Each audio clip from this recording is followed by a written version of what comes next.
Impressive ang acceleration, walang hesitation, bumilis. Ngayon mga paps, papakita ko sa inyo ang all-new Kia Sonet.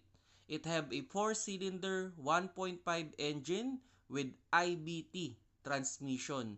Maganda ang hatak at maganda ang suspension. Ayos din ang kanyang ground clearance. Recommended ko ito sa mga single person na naghahanap ng kotse for everyday ride. Madaling i-maneuver at madaling i-park. If you're looking for crossover, try to test drive this Kia Sonet. Mapapaisip talaga kayo once you try this car.